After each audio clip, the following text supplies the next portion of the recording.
Yes, This song is called Be the Change, inspired by the words of Mahatma Gandhi, who lived for peace and not violence, and told us to be the change we wish to see in the world. Freedom's calling, I feel the fire that's deep inside us. Everybody wants change, but tell me who will guide us. To the leaders that pass away, put up your lighters. It's a beautiful struggle, but it cannot divide us. We're the ones that we've always been waiting for. See yourself in the mirror and open up the door. Walk through it and feel the love throughout your pores. Be the light, life's purpose is to feel joy. Metaphysical, lyrical, standing up for truth. The only one to make change is walking in your shoes. Be the example, don't complain about the news. Making music and serving the world with the loo. Now you can be the same, or you can be the change. Was Be the Change. Right now, who sings that, Ramon? That is the Luminaries. The Luminaries.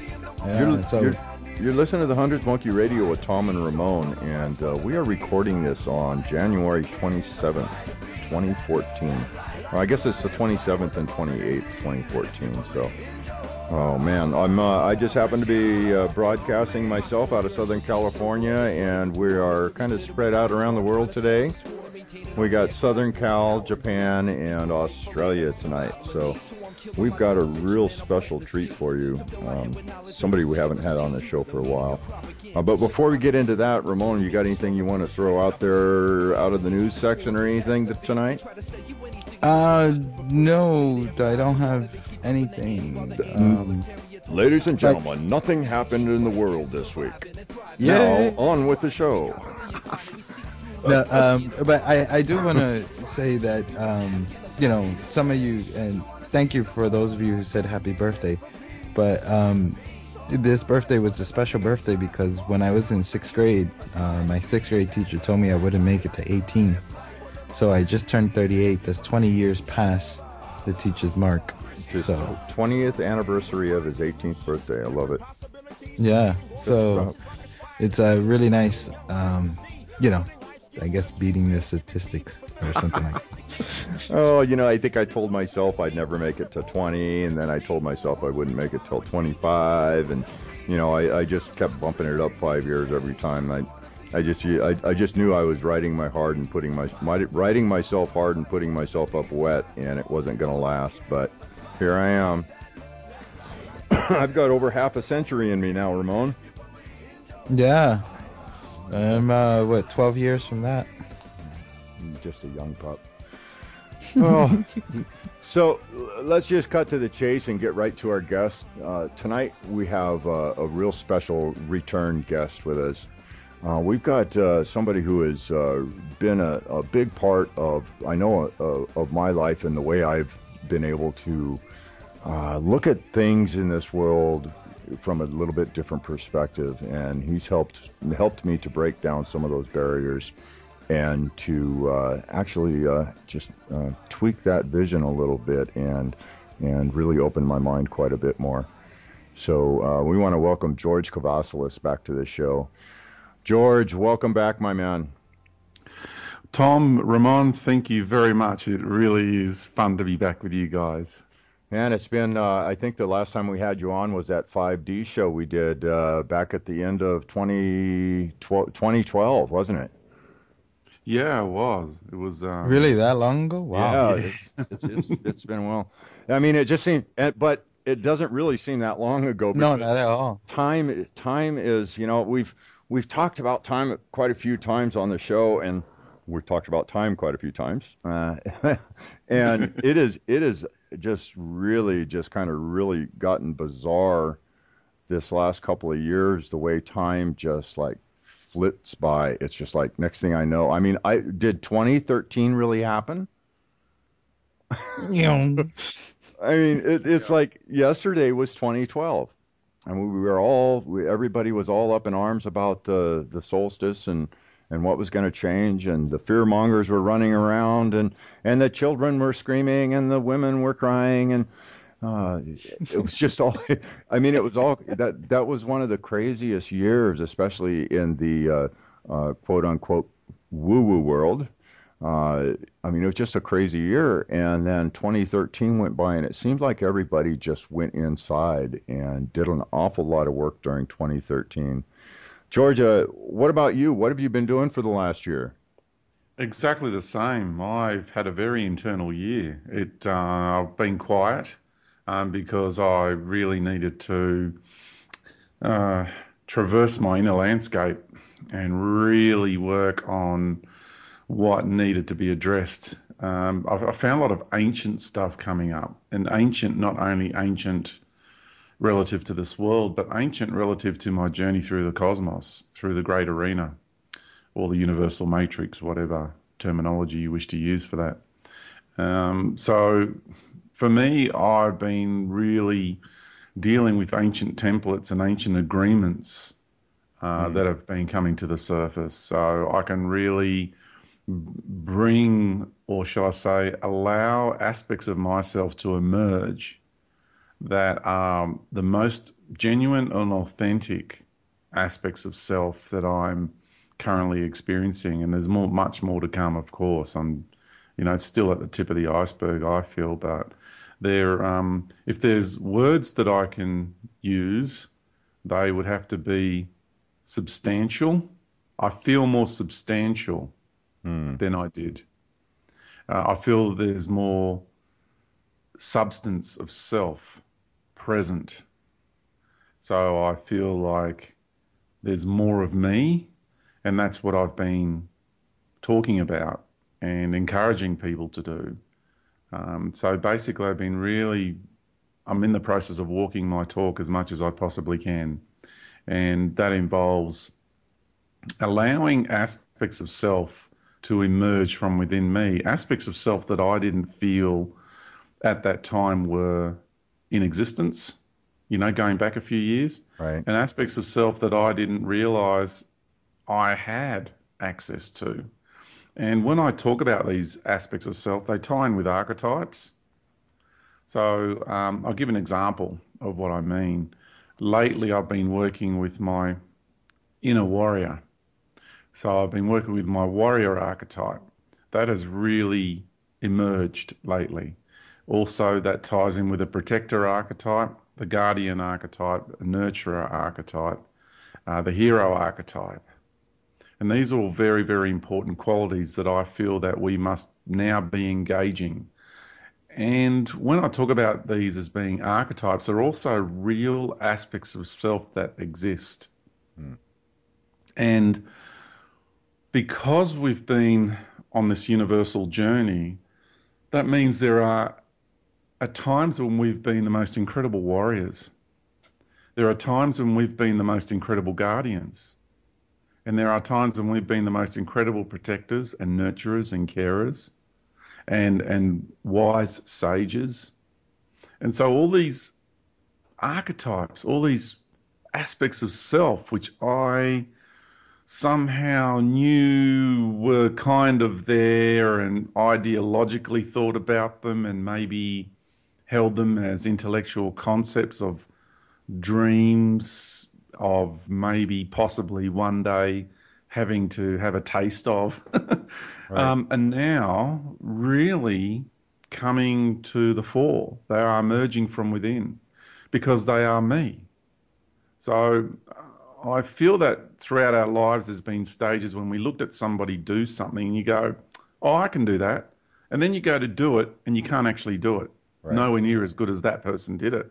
But you knew somewhere on some deep level that you were capable of achieving that. It's like a lot of people know they can fly, but we can't fly. But we know we're supposed to be able to. Well, that's because there's a part of us that can.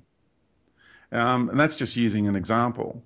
So what is occurring is the integration of self. So when I talk about us having fragmented throughout the universe, and I'm not going to go into my whole model here because I've gone over it so many times. People really need to look at the material.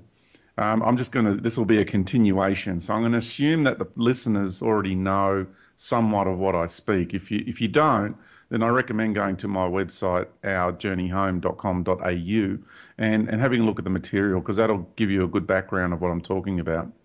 And then having been through that journey and having fragmented and experienced all these different aspects of self, so having seen everything we have seen, done everything there is to do, and been everything there is to be, and now in the process on the planet of integrating all of that, bringing it all back home, we then now have this incredible ocean of resources available from within oneself. It's really quite astounding. It most certainly is. Yeah, and what you're talking about, George, is something that I've seen. Oh, I mean, that same thing has been happening with so many people, and it's that 100th monkey, that social consciousness thing. It is definitely in the air. People finding out what is real for themselves. I guess that's the best way I can put it, because that's what I've been experiencing, is that I've been learning what is actually real for myself, and pulling all of these concepts and these philosophies and these ideas that I've thought on and worked on and contemplated and tried my damnedest to put into action. And I've really been just digging down as deep as I can, trying to understand how to, there's this healing aspect. This is one I've been really working on hard. I know when I work on somebody, when I have this opportunity, I call it, to actually lay hands on someone and try to, share my energy with them and try to give the best and highest good of myself, when I look into them, I can see that there's a switch there. That's the only way I can label it. There's a switch there that if I could just reach in there and flip that switch, that they would be perfect, pristine, healed, 100%. And this is the kind of thing, I think this ties right into what you're explaining there, is digging in and finding those things that we know. Somewhere inside us, we do know that these things are, and those abilities are there. And it's a process of really in earnest. I mean, with all my heart and soul going after these things. I guess, yeah. And it's a process of allowing them to emerge rather than go looking for them. I used to dig and search, and I used to really try hard. So I was a try hard. If you get where I'm coming from. Right. Right. So I'm taking the piss out of myself. Right. Yes, I am. Right. Right. But it's also acknowledgement of where the platform I was functioning from. So then I let go of all that, and I just allowed and trusted in the timing. I trusted in my own spirit, my own soul, that whatever I need will be present for me to utilize.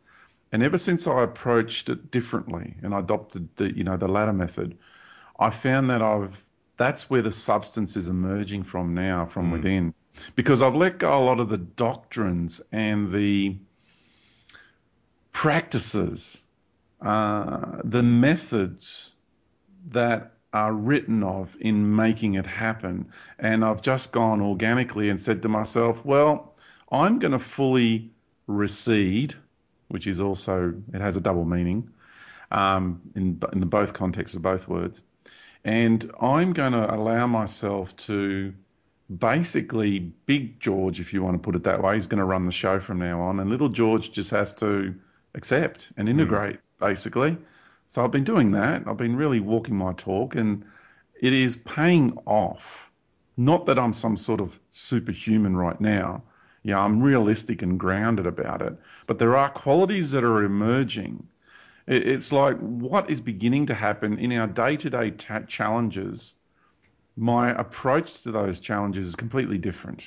Now I'm far more capable of dealing with them and responding to them with great ability, far better than I ever have before in my life.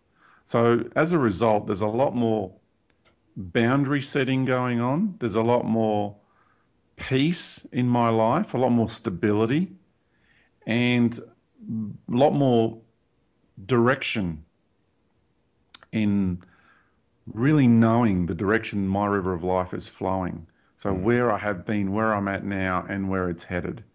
And the pictures, or the picture, shall I say, of where I'm headed and what's coming is far clearer than it ever has been. And my ability to interpret it has changed. And so now the interpretation of where I need to head in my life and the things I need to be doing, that's changed as well, because I've changed. Right. And therefore, my application of my new interpretations is really, again, I'm going to use that word, substantial. And it's yielding very, very positive, and not just positive, not just the word positive, but very favourable results for all concerned. For some, they're unfavourable in the short term because I'm no longer feeding those who once fed. So when we reset boundaries, we tend to realise which relationships we have that were needy or were codependent relationships, so to speak. And you get out of that habitual sort of nature too. So you get off that merry-go-round as well. Right. And you reset your boundaries with everyone in your life because you've changed. So your outer world's going to change. So, you know, I found a lot of value in it, and I'm just curious if you went through a similar process. I'm continually finding a tremendous amount of value of. I took myself back to basically square one, and you know, that looking through the child's eyes type perspective, where I just told myself I don't know anything, I really don't know. And from that place, I started adding in the things that I did know. And I started adding in those because, you know I am here and I'm having this experience. Now, what can I do with that? And taking it one step at a time from that place.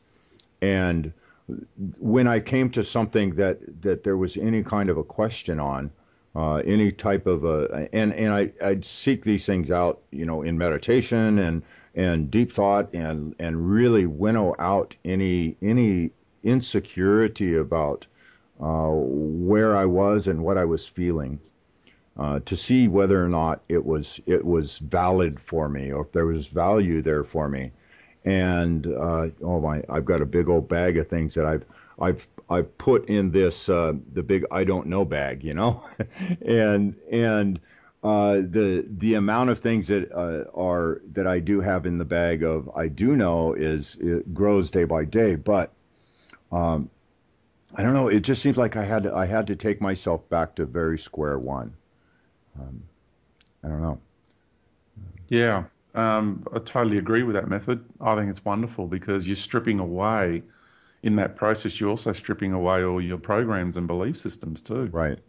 You know, and you're adding back all those concepts, or shall I say, modus operandi, or modes of operation that you feel now are worthy of holding on to and continuing to function from, and letting go of all the ones that you feel are no longer applicable in your life. Right. Yeah, I was gonna say the same topic, but a little different, is the father figure.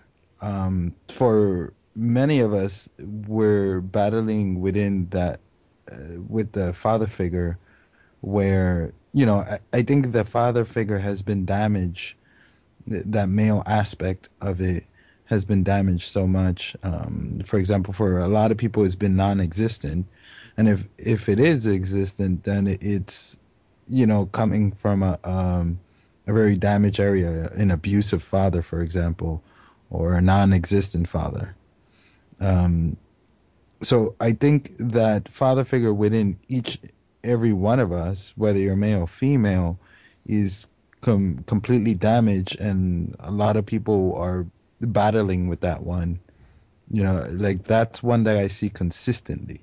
That's a consistent thing, whether you're male or female.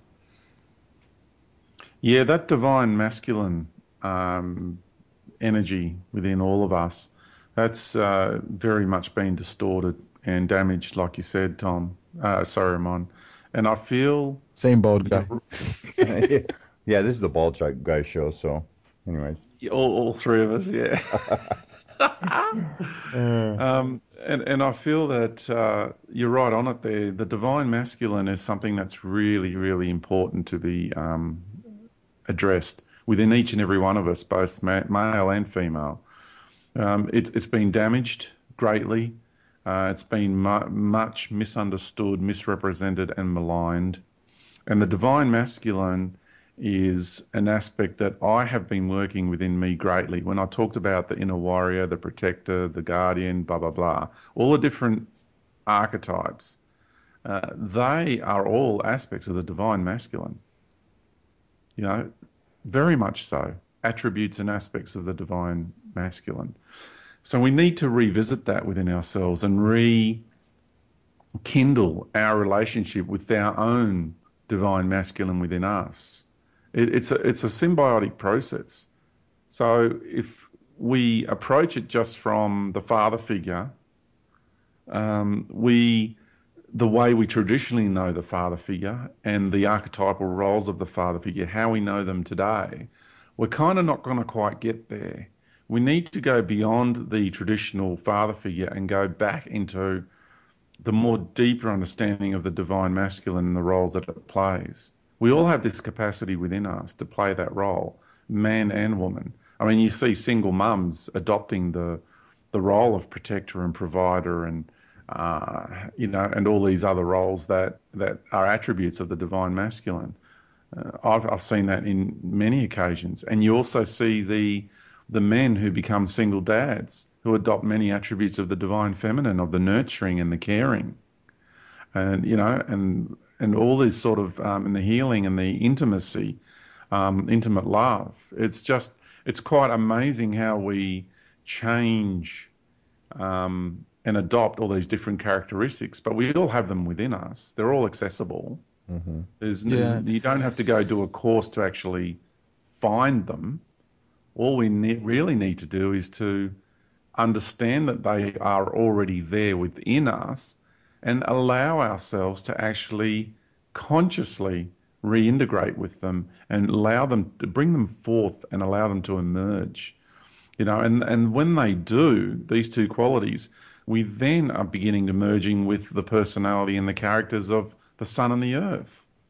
We begin to remember what divine masculinity and divine femininity is all about and the roles that it's playing locally in our cosmos. It's quite fascinating when you really venture into this realm. Oh, it really is. Yeah. There's something I've noticed, and I have to be really careful how I word this so there's no misunderstanding. Um, for example, the people that I know that are single dads, I find it that it's what's the word?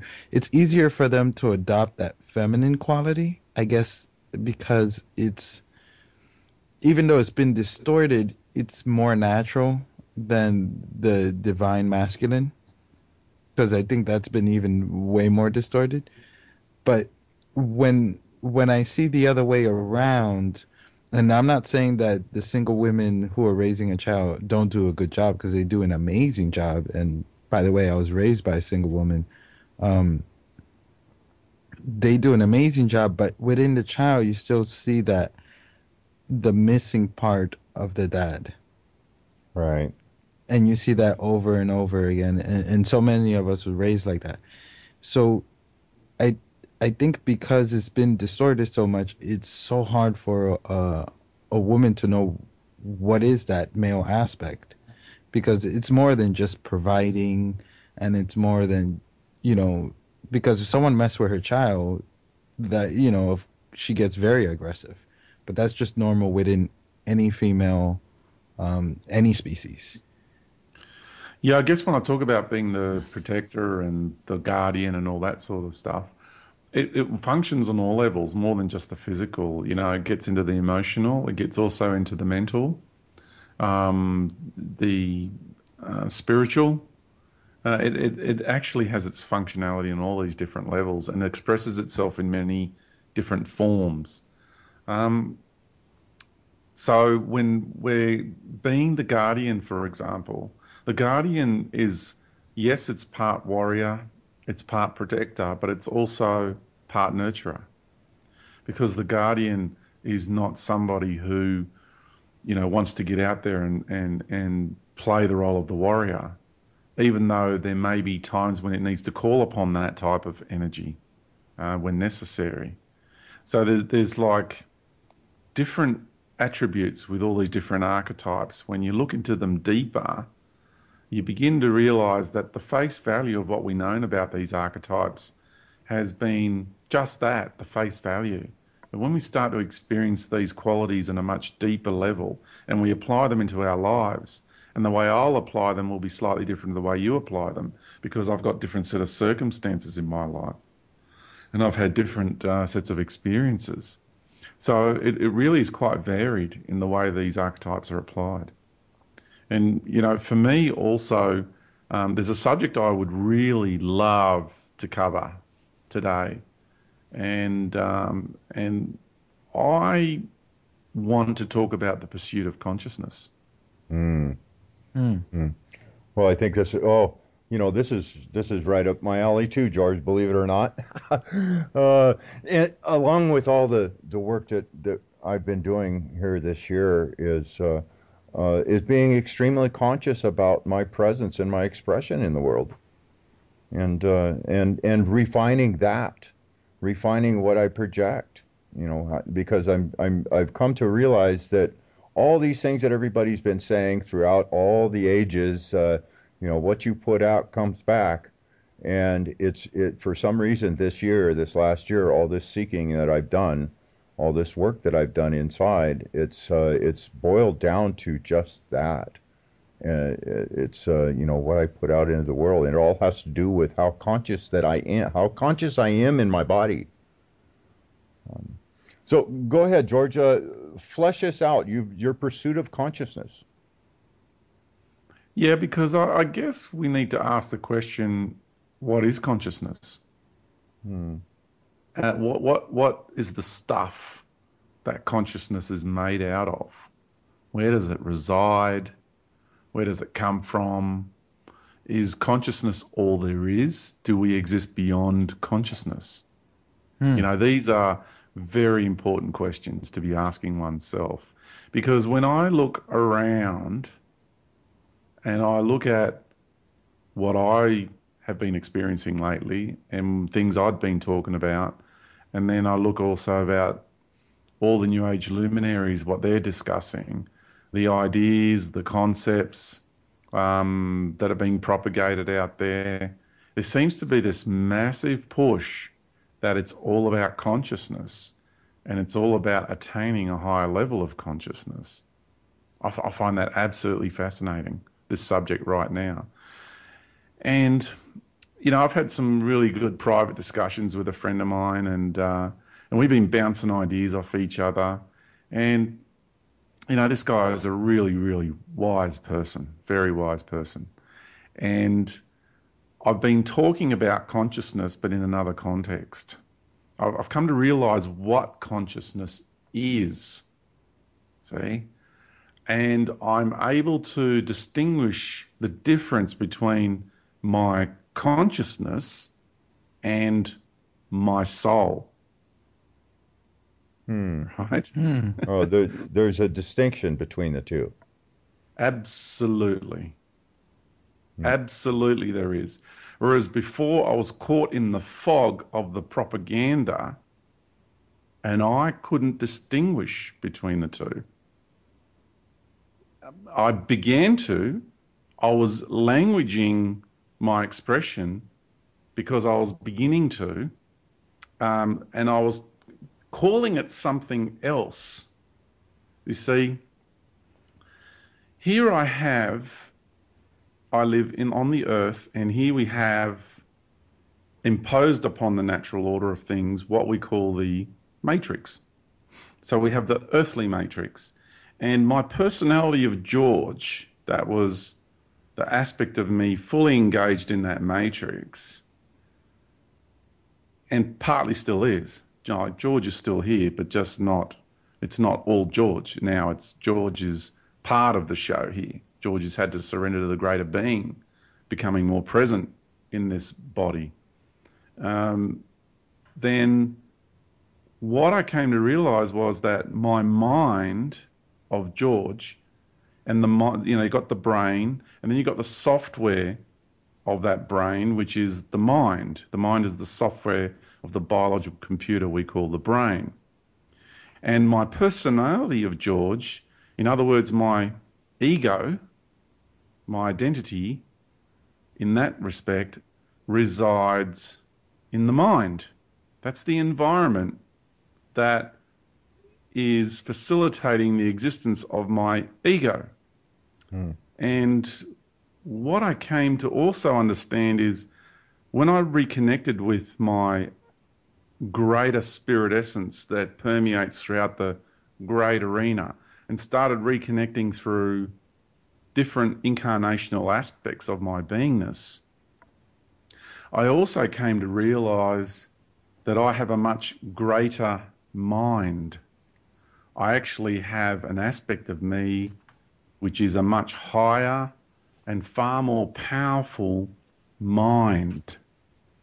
So there's the part of me that, like my earthly personality is, and my ego of George resides in my human mind environment, I've often talked about the cosmic matrix, and therefore I have a cosmic mind, and I therefore have a cosmic ego. You see, when we incarnate as extraterrestrials in other star systems, galaxies, what have you, we have personalities, we have egos. ETs have egos. A lot of people think that only Earth humans have egos and everybody else doesn't. That's just total BS, right? Right. That's just propaganda to devalue humanity as though we're something lesser than. And even God entities have egos. Like you've got that God that I talk about, which is the God of religions and is a God entity that's claiming to be the creator of all that is and all that exists. Well, that's egoic insanity to begin with. And he's an entity that, molests the spirit of humanity in order for it to feed energetically off the worship of humanity. Now, if that's not ego, I don't know what is, right? That's probably the most extreme expression of ego in the universe, is that entity. And I take it one-on-one. I face it, confront it, call it out for what it is, not scared of it one little bit, right? This is who and what this entity is. It is teaching us how not to be, even though I know at some stage in my journey I have been that. Again, seen everything there is to see, done everything there is to do, been everything there is to be. So again, I draw on my own personal experiences and aspects of self of what I've done and what I've been. So I've experienced what it's like to be that egoic insanity personally, and understanding when I was that energy, what did I use to manipulate others through? And so when you understand the construct of cosmic mind, and you understand that cosmic mind is being labeled differently in our world today, and it's called consciousness. That's what it's being marketed as. It's consciousness is mind. Soul is heart, is love. That's something different. When you access knowledge of life through your heart and your soul, of pure, unadulterated, sanctified, organic, natural love, unconditional love, just pure love, nothing else, then the knowledge you access through that is knowledge, wisdom, grace, power, strength, everything you could possibly want, or not even want, everything that you could possibly be in that single expression, that's what it is. That is your true, if you want to put it, third eye, or your eye of creation. That's where the real substance resides within you. Now, if you're going to access higher versions of so-called enlightenment, which is the program at the moment, that we must attain a higher level of consciousness. That's the program. That's the running program on the planet. We must attain a higher level of consciousness, which we must seek that, we must strive for that, because we're dumb, we really don't know anything, is the going program, and that all these other entities like angels and ascended masters and advanced extraterrestrial civilizations, they are so much smarter and better and closer to God and all that other BS propaganda that's been promoted out there. Now, I fell for that in this journey, in this life, and I've woken up. I woke up out of that trance. I ended that trance. I have transcended, ended the trance, transcended the striving for higher consciousness. See? Because they all talk about bringing in the higher vibration of life, the higher vibration, because down here, we're something very low, according to them. Yeah? We're low. We're at the bottom. We're just children, according to them. Bullshit. I don't know if I can say that, but that is the biggest load of BS. I've always said that, and I'll continue to say it. We are the way showers in the universe. Anyone understands my model of the universe? And it's not just my model, it's just the way I'm presenting it. But reality is what it is, and I'm finding a way to voice that in this world. Okay?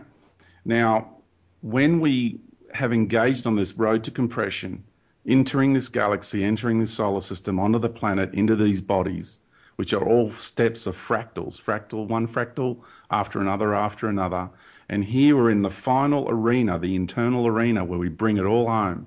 We bring it all together, all our fragmented aspects are the eye of the needle. We're taking everything that we've been, seen and done, and we're bringing it home into oneness, into this integrated expression. Then you realize that you need to bring home not only all of your higher vibrational aspects, but all of your so-called lower vibrational aspects, all of your positivity, all of your negativity, all of your good, all of your bad, all of your magnificent, all of your ugly, and everything in between, all of you. That's what I'm interested in doing. I'm interested in bringing all of me back here, integrating the whole lot, and being everything that I am here in this world, not leaving any of it out. If I focus on just striving for a higher vibrational mind field energy, then I'm falling for that trap. And I'm leaving huge amounts of self out. And I will continue to perpetuate an internal division within my own beingness.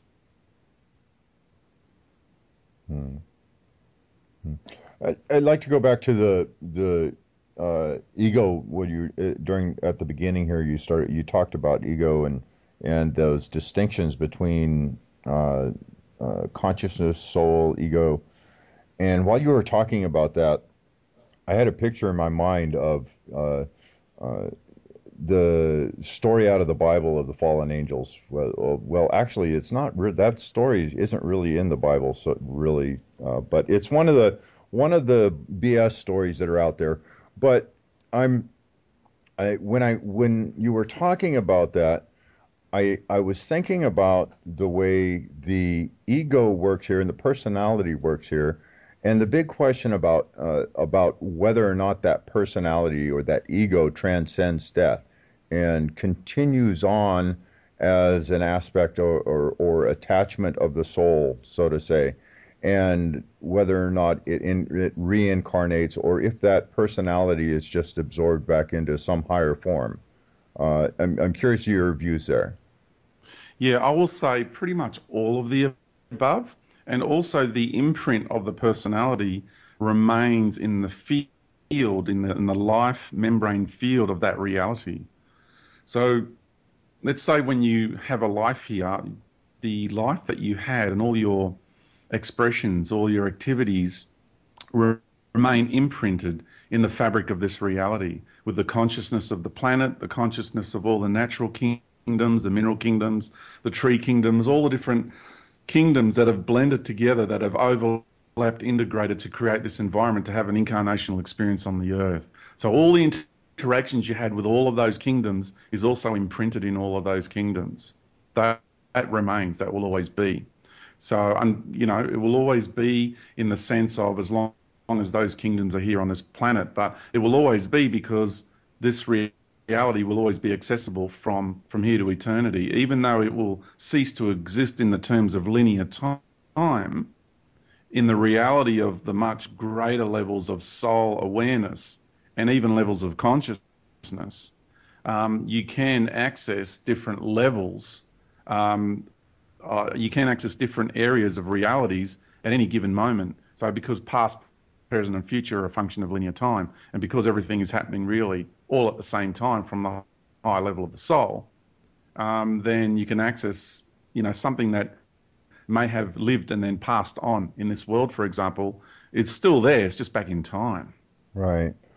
So it's still accessible, you know. Okay. I guess the big question mark above my head and the thing that made me think of, you know, why would this host from quote unquote heaven or the higher dimensions rebel against what was up there? And I see a picture, the picture I painted inside my mind, and I may be way off base here, but it was like, okay, well, we're gonna incarnate here, and then this personality that I develop and that I build and that actually I really enjoy being this person. I really love this guy that I am, you know.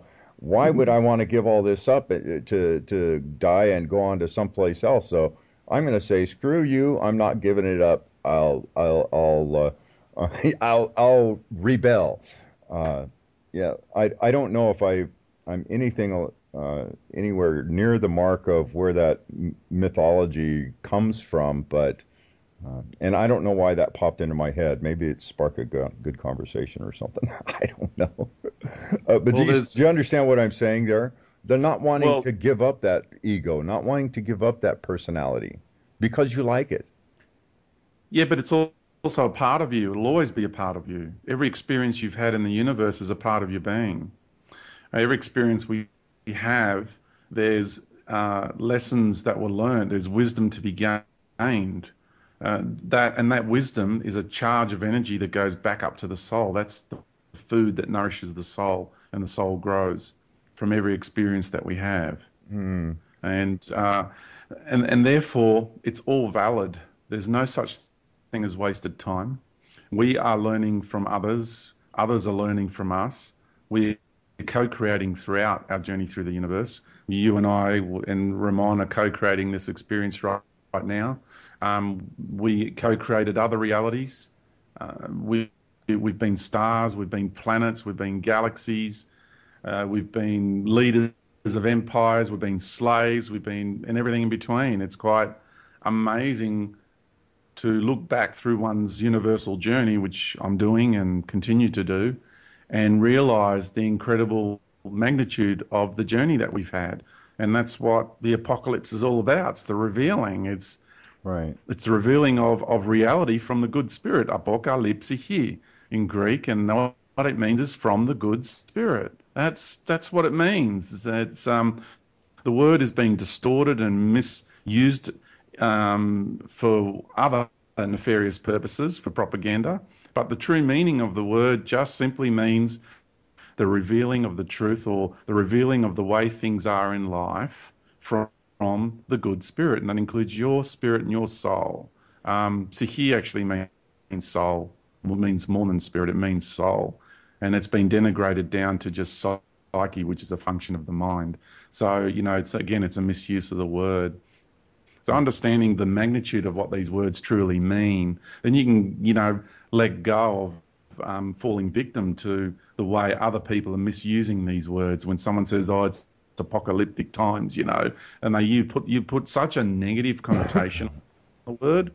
For me, we're all living our own personal apocalypse right now, and is the greatest thing that has ever happened to any of us is your own personal apocalypse. I'll tell you what is really bad.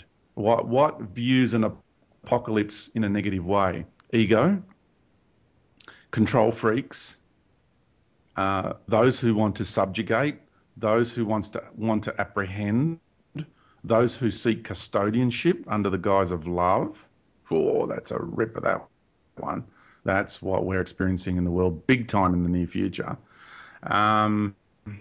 Those are all qualities and aspects of entities and energies that don't want things to change because they like being top dog and they like feeding off everybody else. Right. Well, I suppose what I'm experiencing is maybe some of the poison and propaganda and programming that I've been subjected to myself, and fear of all of my experience, all of my life, all of everything I've done, gained, earned, lost, all of me going into some big pool of life force pool of experience, and then never having that individuation again. Well, that individuation will always be there. It'll never, like the way I'm experiencing myself now, for example, George is still here. I'm still George, but I'm not only George anymore. I'm George, but I'm also all these greater aspects of myself are entering into my embodiment, into my energetic field. They're emerging from within me and becoming more present in this world. So I'm going beyond just being George. There's still things that George likes to do and I still do them. But this work that I'm doing now, this information I'm sharing, it's not from the earthly personality of George, because this is universal knowledge. George, on an earthly level, didn't have, can't access that just as George. I've had to integrate and merge with my greater self. In other words, my soul. My soul is becoming present more and more in this world. I'm embodying my soul. That's what we're talking about. Right, soul right. expression, right? Soul expression, authenticity. I don't want to be anybody else but me. I like you, Tom. I love being me. I'm more in love with myself in a non-egotistical sense, because I know people react.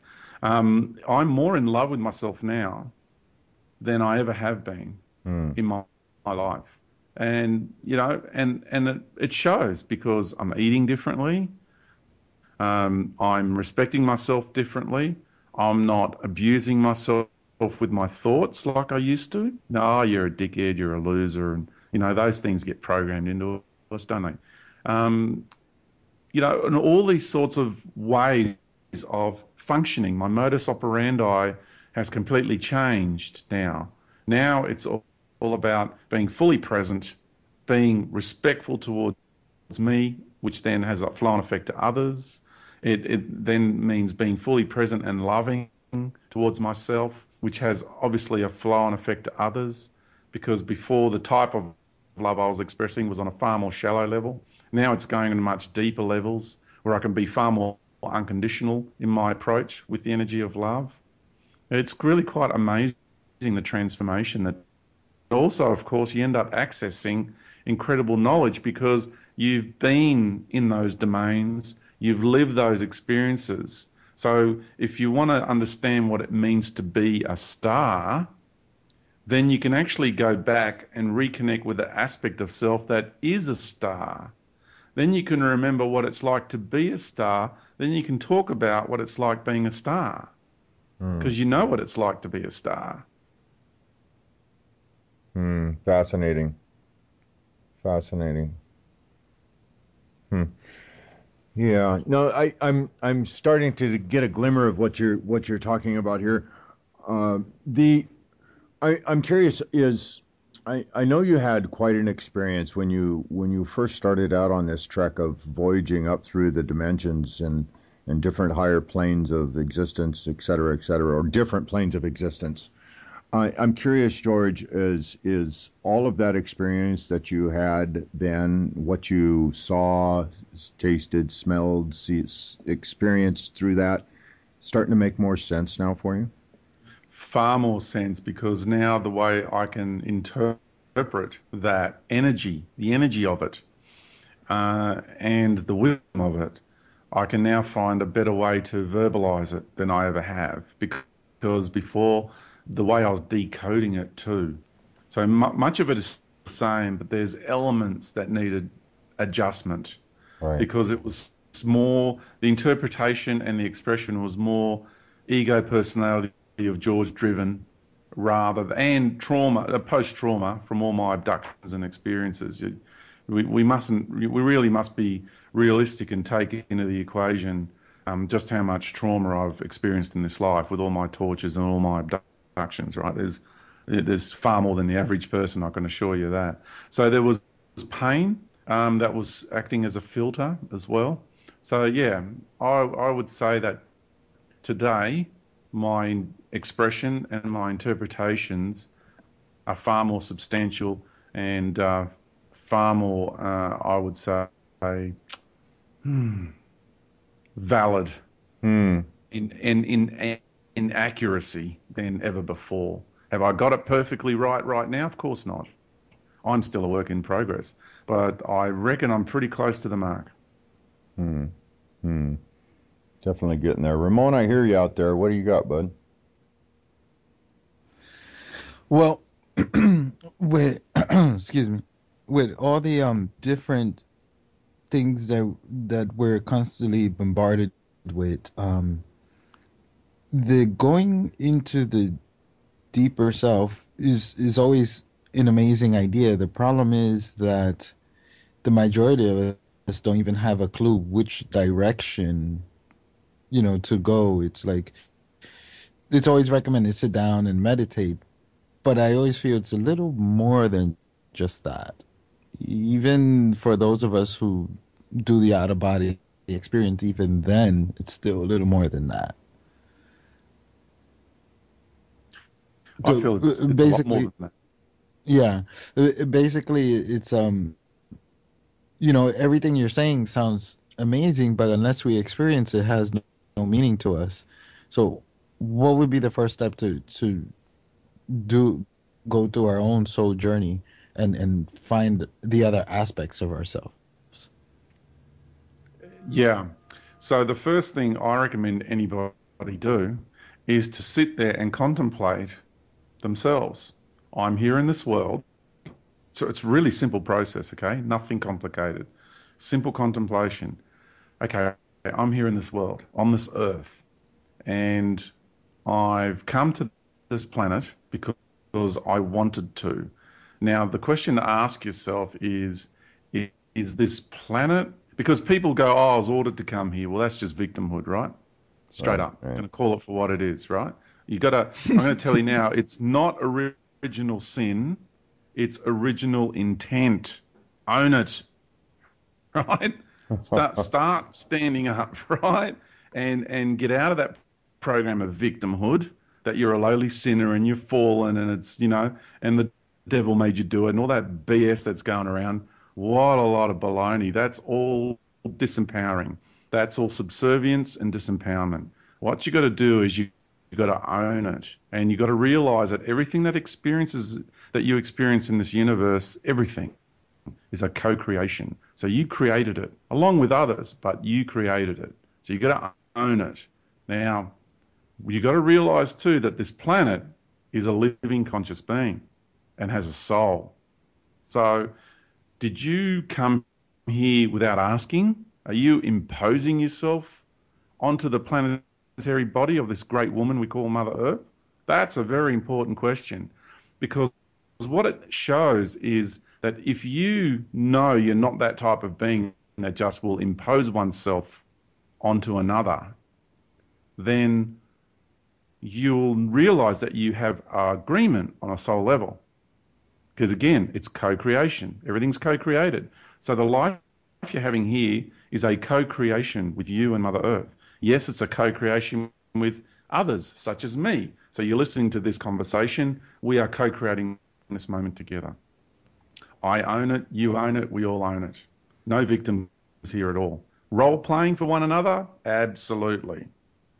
Yes, I'm helping you to learn, and yes, you're helping me to learn. It works both ways in any given situation, no matter how the circumstances appear.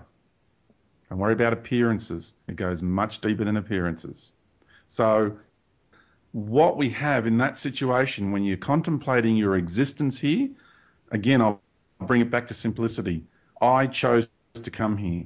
I have an agreement. This is a co-creation. So if I have an agreement, that means there's agreements in everything that I do. That means if it's a co-creation, then I'm responsible for everything that I experience. That we're all co-creating with one another and we're all role-playing for one another. But you know what that does? That pulls you out of the blame game. That pulls you out of victimhood. That's a really good start, just owning it. Very powerful, because what you're doing is then you're taking responsibility for your life. And that changes your modus operandi, and all of a sudden you get into proactive action. You start living proactively. See, totally changes your modus operandi. And instead of just meditating and doing all these, consciousness concepts, right, that so many of us have been doing, I was doing it for years, right? Now I just contemplate things whenever I want to. And contemplation goes deeper than meditation. It really does. Because you go inside of something and become that and merge with it. It's on a completely different level because you don't zone out. You merge into it. And you don't use techniques to do it. You just simply emerge into it. I don't know how else to explain it. You just simply merge into it. There's no weird techniques required. You merge with something energetically because you're doing it from the soul level. So you then understand what it means to be that because you become that. I'll give you an example. When I'm doing a private session, for example, I merge into the person because Tom and Ramon, you guys are inside of me. I am inside of you. You see, on the soul level is where we are all one and equal with one another. And when you use consciousness, you're still looking at it from the cosmic mind. So it's still, cosmically speaking now, it's different to earth mind, but it'll seem like it's not mind energy relative to what we have here until you have your point of reference with soul, of course. But when you are just going into that mind energy, you are still holding something in an intellectual concept. You're still talking about intelligence and intellectual rather than heart, soul, love, and beingness. So these are different levels of energy. So when you connect with something through your heart, soul essence, you merge with it, you become that. So when I'm expressing with somebody that they have been in a particular place and they have played a particular role, for example, the reason I know that is because I was there living their experience as that being in that moment, and I experienced what they experienced. Right. Do you get what I'm saying? I'm not reading them. I'm not reading them psychically. It's not what I'm doing. Isn't that what psychic reading is, though? In essence, is that accessing that part of us that is them? Well, for me, when I in the past have done psychic work. It's been more mind orientated. It's like the difference between. I get you. Yeah. It's like the difference between, just for the listeners. I know you're quite a Tom. It's like the difference between. Oh crikey! I just had it. It's like, oh, where is it? Where is it? It's just gone. Oh, geez.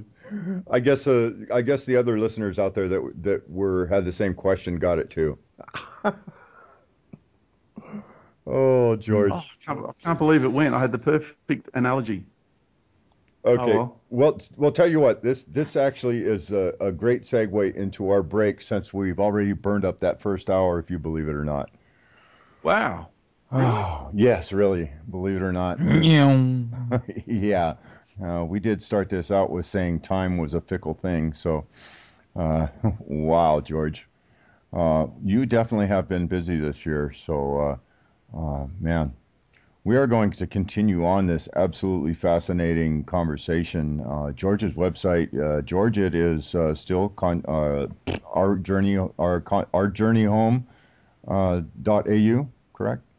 Yeah, ourjourneyhome.com.au. .com.au. Okay, got it. All right, guys, and if you're anybody out there listening on one of the other medias, the iTunes or the YouTubes, et cetera, there will be a link on the bottom of wherever you're listening to this at, so you can pop on over and check out George's work. And I would definitely urge you also to pick up his book. Did some fantastic work last year and put a lot of this stuff down. He's definitely refined it a bit. George, are you thinking about doing maybe an amendment or addendum to your book? I'm in the process of writing a course, so the book is providing the information for people, and all that is written in the book is what I personally experienced. So there's no intellectual concepts whatsoever. And the course is the tools, some tools, very basic stuff on how to actually literally address our situation of being in the cosmic matrix and actually exiting the cosmic matrix. And it's all about responsibility and owning it. Good stuff. Good stuff. All right. So, Ramon, what was that music that's taking us out right now? Before we do that, for those of you who are not member, this is a good time to become a member. We have the lifetime membership. Just send us an email. It's not expensive at all. It's about the cost of 2 years. And those of you who are members, we have a deal for you as well. So send us an email at info@the100thmonkeyradio.com, and we'll hook you guys up. And for those of you who just want to listen to this show, you can click on to listen to a single show or a monthly show, or whatever one you like. Thank you for your support. Awesome. And the music taking us out is The Illuminaries. Be the change. Be the change. Condemnation without investigation is the height of ignorance. The love you deny is the pain you carry. And we're going to continue this in the second hour. Namaste. It's supposed to be the change we wish to see in the world. Freedom's calling, I feel the fire that's deep inside us. Everybody wants change, but tell me who will guide us. To the leaders that pass away, put up your lighters. It's a beautiful struggle, but it cannot divide us. We're the ones that we've always been waiting for. See yourself in the mirror and open up the door. Walk through it and feel the love throughout your pores. Be the light, life's purpose is to feel joy.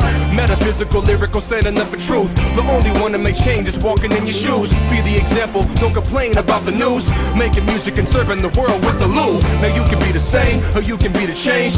Find strength from inside, break through the chains. No one to blame, nothing to prove. You create your reality, it's up to you. Be the change that you wanna see in the world. Like Gandhi live for peace, aspire to be someone who fights for the beliefs. Like Martin Luther King, aspire to be that Lord, that light, like Christ, life for the moment in need. And if you believe in Jehovah, Allah, Buddha, Christian, it's up to me. My soul yearns for peace in a world that's flooded with war. History's littered with body scar, trying to settle the score and maintain an archaic platform of power and greed. People fight for land out of survival and need. So I'm killing my television and I'm planting a seed to fill my head with knowledge that I'm seeing recede. Due to the media propaganda killing my creed. Or what don't kill me make me stronger, feeling straight when I bleed. fighting for interest and forward to attach the feet. They try to sell you anything in this world, nothing for free. Land, air, fire, and water, they keep up in the ante, while the anti-proletariat told the powers to be. But we keep fighting, surviving and thriving, recycling and rhyming. We constantly inclining, we see through the lying and prying. They tactically keep trying to keep you from asking the why. The change that you wanna see in the world, like Gandhi live for peace. Aspire to be someone who fights for the beliefs, like Martin Luther King. Aspire to be that love, that light, like Christ, life for the moment in need. And if you believe in Jehovah, Allah, Buddha, Krishna, it's love to me. We find solutions, different possibilities, creating organizations like Aspire to Be, inspiring young minds to see, building life skills, nurturing creativity, fulfilling the youth's basic needs, listening actively, teaching the tools to succeed, positive role models, we plant the seed, the roots drink the water which feed the trees, someone help me, giving back is my responsibility. Be the change that you wanna see in the world, like Gandhi live for peace. Aspire to be someone who fights for the beliefs, like Martin Luther King. Aspire to be that love, that light, like Christ, life for the moment in need. And if you believe in Jehovah, Allah, Buddha, Krishna, it's love to me.